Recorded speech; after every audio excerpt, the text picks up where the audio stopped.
Hasta un poco emocionado.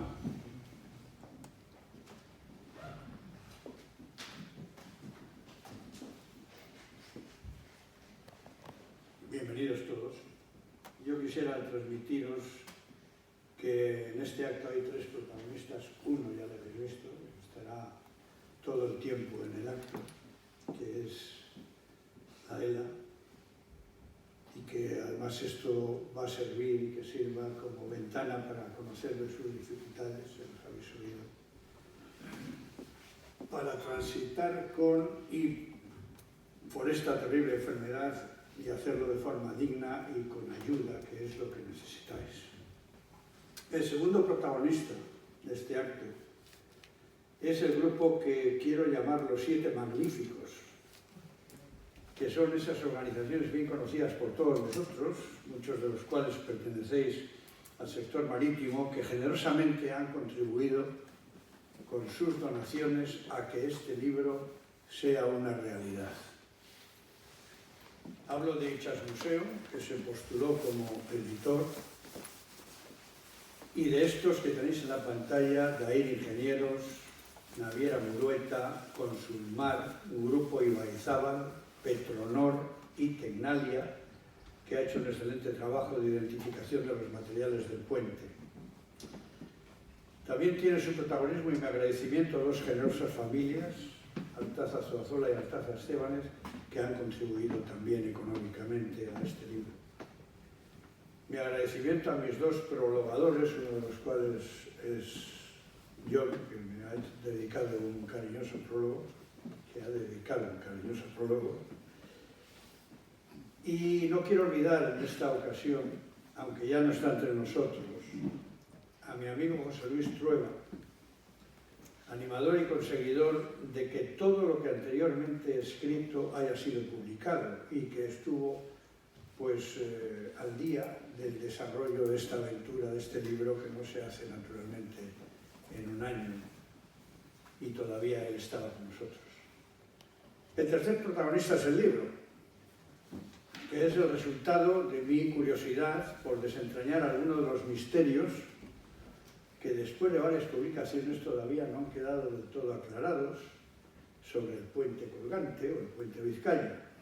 Esos misterios han azuzado mi curiosidad y me he tomado el tiempo del cual, gracias a Dios, todavía dispongo para haber investigado en los orígenes, en Madrid, donde aún residen los descendientes del palacio que consiguió el puente, en Châteauneuf-sur-Loire y Brive-la-Gaillarde, en Francia, donde reside la descendencia de Arnaudin, que fue el que lo construyó, Arnaudin, y en Cianuri, ciudad natal de Santo Lope de Letona, que fue el que lo financió.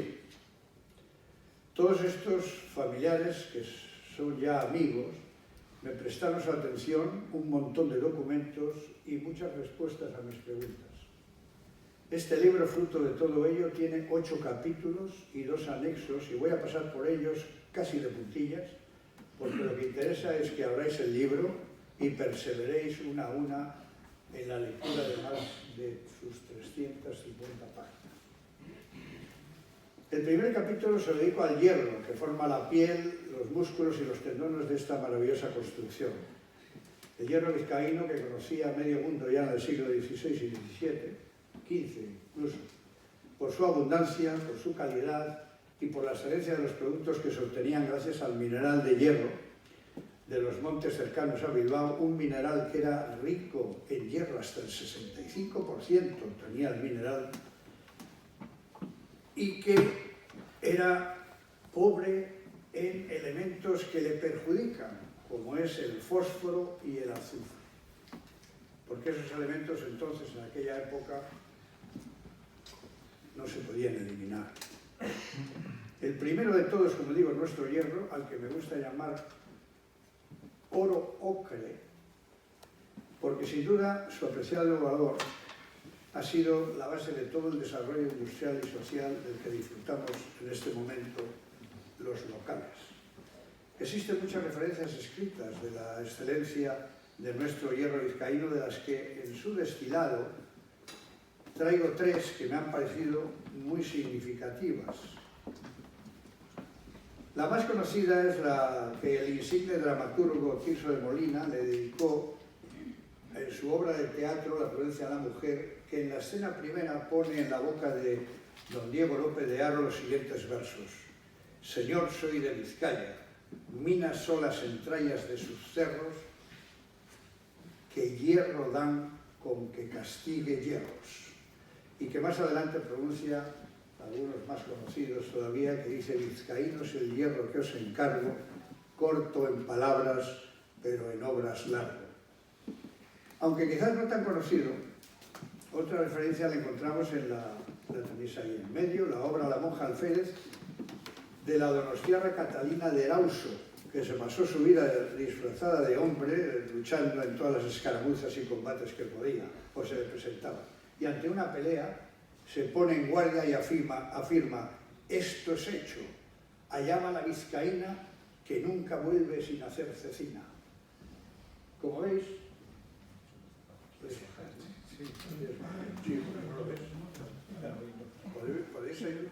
No, puedes, pero hay una escalera, ¿eh? Ahí no.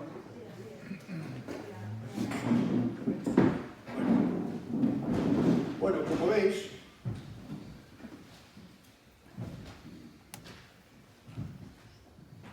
siempre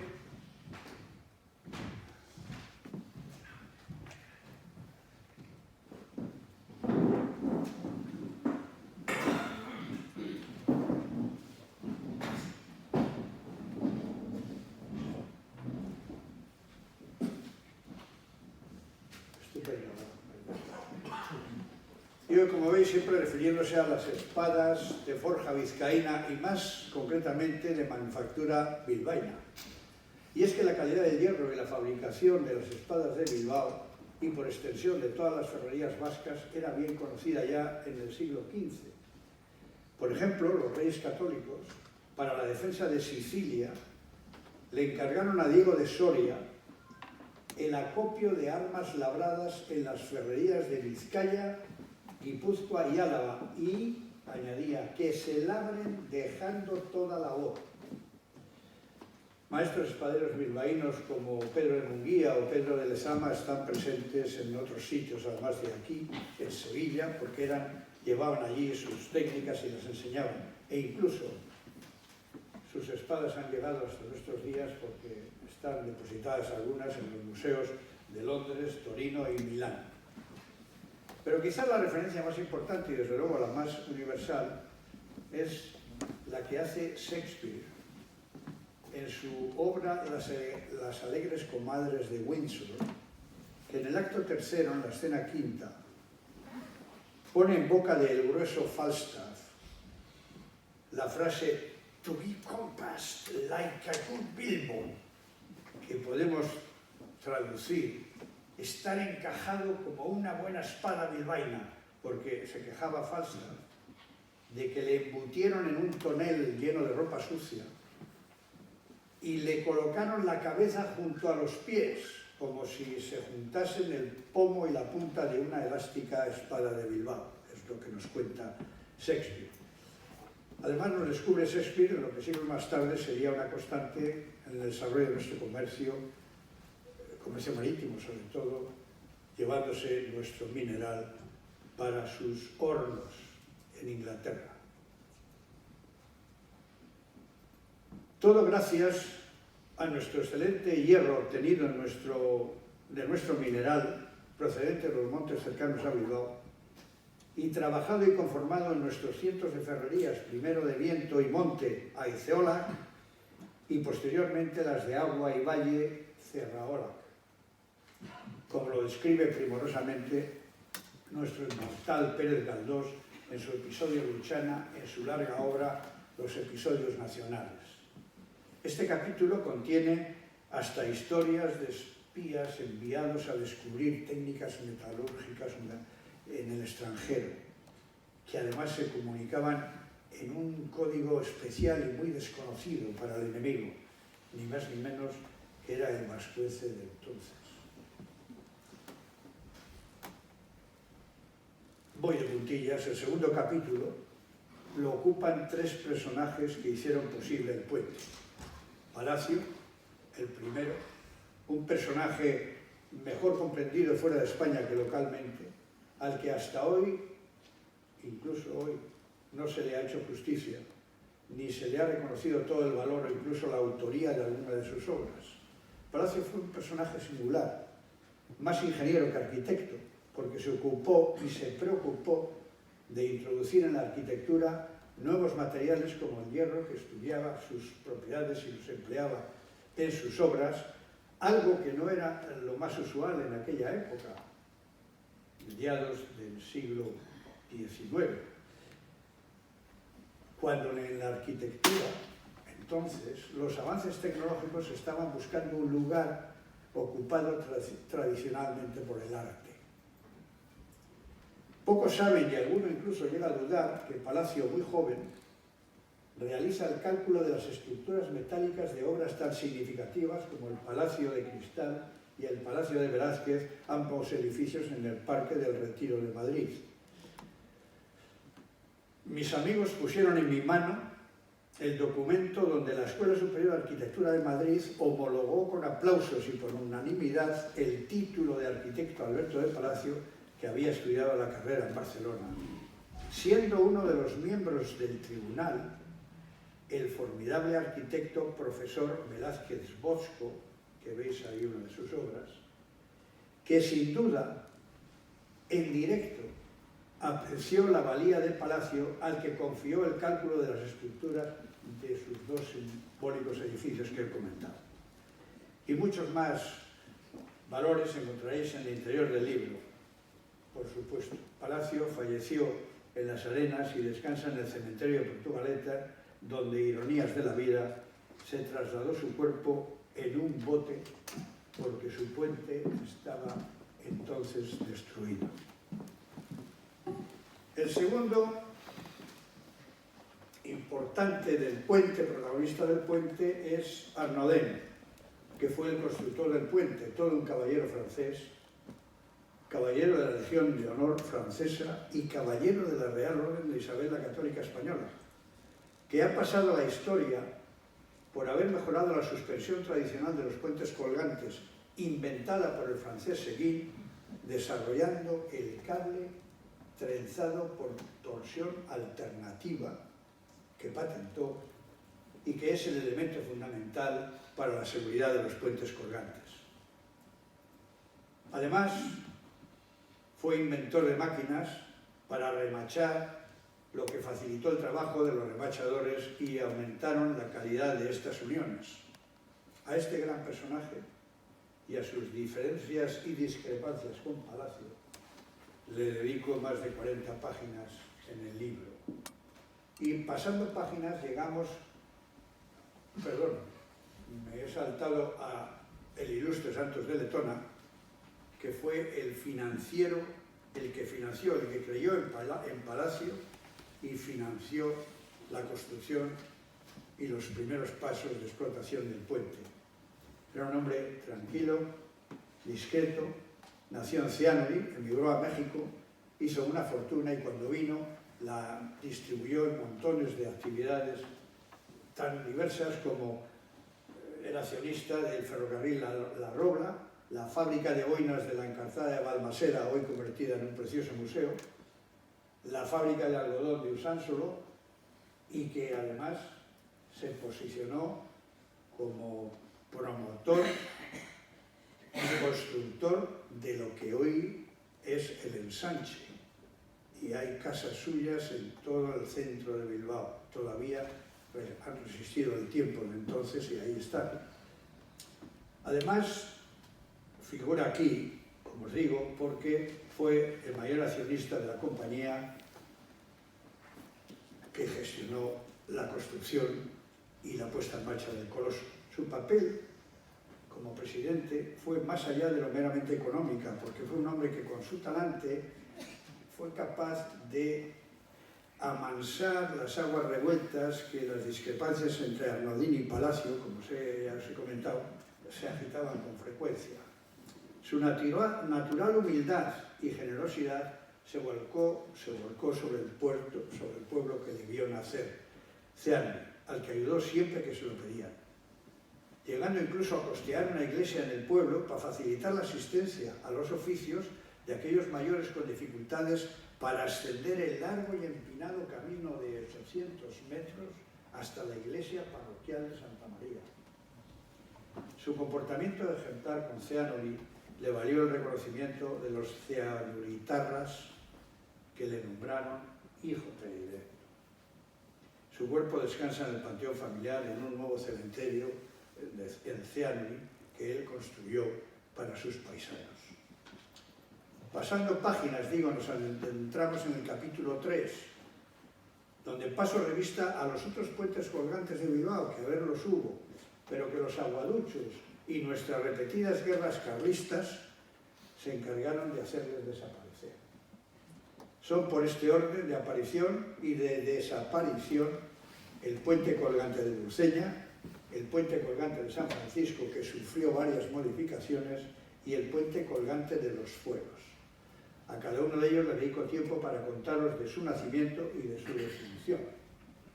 Y paso al capítulo 4, en el que exploro los posibles antecedentes remotos y más cercanos que le sirvieron a Palacio para diseñar esa especie de cesta volante que colgaba de un puente colgante.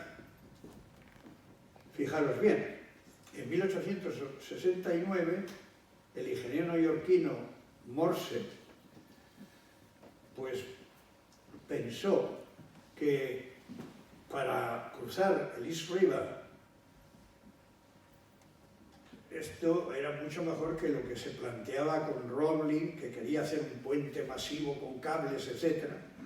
Y al final, pues esto no se llevó a cabo, como sabéis perfectamente, porque Roebling consiguió que se construyese el puente que todos conocéis, el puente de Brooklyn, que es una magnífica construcción. El capítulo incluye alguno más de estos en los que se basó Palacio, y seguramente cuando leáis el libro vais a disfrutar de cosas muy cercanas a nuestro puente colgante, casi incluso más cercanas que esto. Del capítulo siguiente muestro ahora solo el pico que levanto de la alfombra para que vislumbréis los misterios que esconde el puente con sus dos patentes gemelas. Ahí las tenéis. Se presentaron el mismo día, a la misma hora, Palacio en Bilbao y Arnaudin en Châteauneuf-sur-Loire, en Francia. Pero es que además de los gráficos que acompañaban a la petición de patente, los textos eran iguales.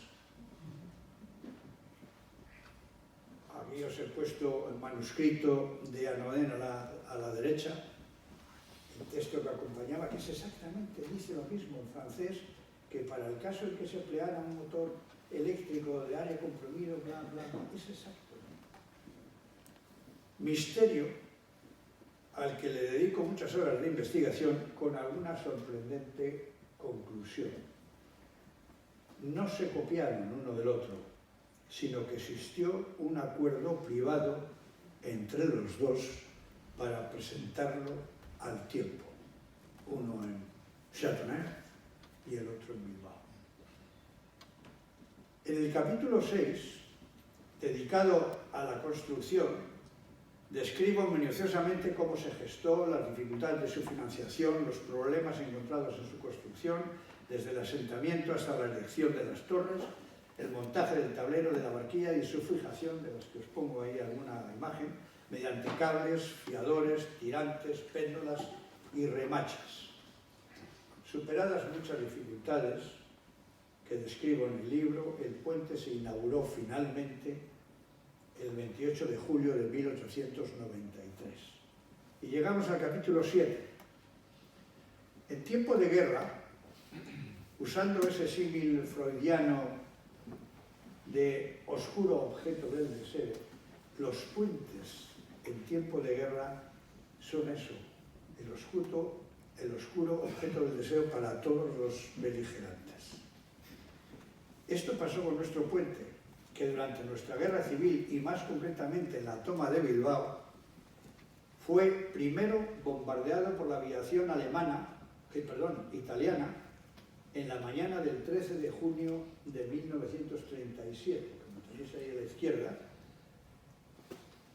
se ven alineadas los proyectiles que lanzaron los aviones justamente paralelo al puente, pero al puente no le tocaron. Posteriormente, con mayor acierto, el batallón Malatesta de las tropas republicanas, cuando se retiraban 3 días más tarde, dinamitó los fiadores y tirantes del lado de las arenas del puente, con lo que todo, cables, tablero y barquilla cayeron a la ría. Si os fijáis ahí en la fotografía del medio, se ve la flecha. Todavía queda ahí un trozo de la barquilla que cayó de arriba y todavía esto no llegó a hundirse totalmente. Nada más entrar las tropas franquistas, obviamente se iniciaron las primeras operaciones que consistieron en limpiar la ría, quitar hierros y cables que estaban sumergidos allí porque impedían la circulación de buques y mercancías. Y posteriormente, y después de 2 proyectos fallidos, se comenzó la reconstrucción. Las dificultades fueron impresionantes y necesitaron de especialistas no solamente en el trabajo, sino de auténticos equilibristas, como os muestro en estas fotografías. Eso que veis ahí, pequeñito, aquí y aquí, son personas. En el libro, por cierto, hemos conseguido que hagan un zoom y se vean mejor. El proyecto fue dirigido por el ingeniero de caminos Juan José Aracil, con la colaboración de los ingenieros industriales Borreguero y Lozano, y las modificaciones principales con respecto al original fueron las siguientes. Se cambiaron todos los cables, tanto de suspensión como de retenida, y sus accesorios de unión. Se reconstruyó el tramo metálico, la pasarela o viga de rigidez del puente. Se pasó de estructura San Andrés a estructura de viga Warren, que no os dirá nada, pero es un distinto tipo de viga de resistencia de la pasarela. Y después de superar las pruebas de resistencia y funcionamiento el 15 de julio de 1943, fue reinaugurado con el nombre de José Antonio, otro nombre más que duró muy poco. En el capítulo 8, que es el último, os cuento algunas anécdotas como la famosa canción "No hay puente colgante más elegante", su gestación, y a qué puente de verdad fue dedicada la canción, que no fue al puente colgante. Solución al secreto ese lo tenéis en el libro. Además, el puente colgante fue en su día tendido de sastres, porque se celebraban bajo él, en tierra naturalmente, corridas de toros. Todas esas cosas y una muestra que os pongo de botón son las que se cuentan en el capítulo 8. El botón de muestra es nuestro famoso Julio Alegría posando y pasando primero y posando después, pasando por debajo del puente colgante, que lo hacía además todos los primeros días de cada año. Bien, y el libro contiene 2 anexos, y no puedo olvidar, porque es uno de los que nos ha ayudado a darle brillo y tono al libro. El primer anexo, que os recomiendo leer y estudiar, contiene un brillante trabajo de identificación de la naturaleza del coloso, realizado por expertas metalurgistas de Tecnalia, que aplicando sofisticadas técnicas de análisis de muestras consiguen identificar la naturaleza de perfiles, cartolas y remaches del puente. Os dejo ahí unas fotografías muy interesantes de la estructura interna, de unos ensayos mecánicos y la estructura interna de esos materiales. El segundo anexo, y termino, es una licencia personal que me he tomado que incluye un glosario de 90 términos en euskera y castellano dedicados a nuestra remota fabricación del hierro en las viejas ferrerías, la terminología que allí se empleaba y una pequeña descripción de cada término. Bien, esto y mucho más vais a encontrar los que leáis este libro, dedicado a un coloso de hierro y ya símbolo mundial, porque desde el 13 de julio de 2006 es patrimonio de la humanidad. Muchísimas gracias por vuestra atención.